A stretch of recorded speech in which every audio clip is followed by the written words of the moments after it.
আসসালামু আলাইকুম গাইস, আমার চ্যানেলে আপনাকে স্বাগতম। আপনারা হয়তো ভিডিও টাইটেল বা থাম্বনেল দেখে অবশ্যই বুঝে গিয়েছেন যে ভিডিওটা কী টপিক নিয়ে তৈরি। আচ্ছা, বেশি কথা না বাড়িয়ে সোজাসুজি মূল ভিডিওতে চলে যাই। আজ আমরা দেখছি স্বাস্থ্যবান মুরগির বাচ্চার যত্নের সহজ উপায়।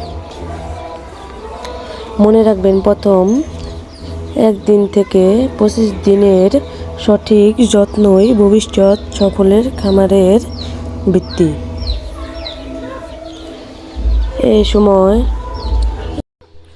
তাদের আরাম এবং নিরাপত্তা নিশ্চিত করতে আমাদের 3টি বিষয় অবশ্যই খেয়াল রাখতে হবে। 1. তাপমাত্রা, 2. পরিচ্ছন্নতা এবং 3. পর্যাপ্ত খাবার। এই সময় সামান্য ভুল মানেই বড় ক্ষতি। তাই চলুন ধাপে ধাপে দেখি কিভাবে কাজ করবেন। উষ্ণতা ও তাপমাত্রা হলো সবচেয়ে জরুরি। তাই মেঝেতে আমরা ব্যবহার করেছি শুকনো কাঠের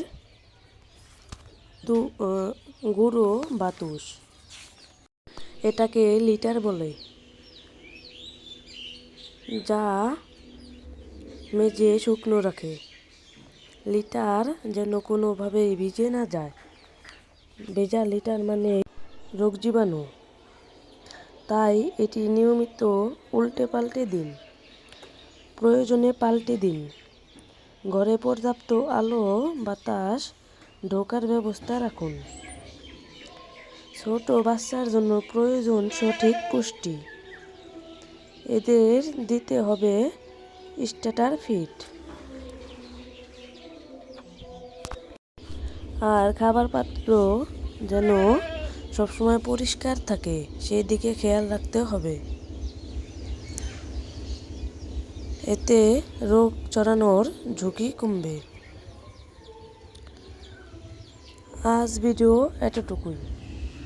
ভিডিও ভালো লাগলে একটি লাইক দিয়ে চ্যানেলটি সাবস্ক্রাইব করে রাখুন। আর আপনার কিছু জানার থাকলে কমেন্ট করুন। ধন্যবাদ।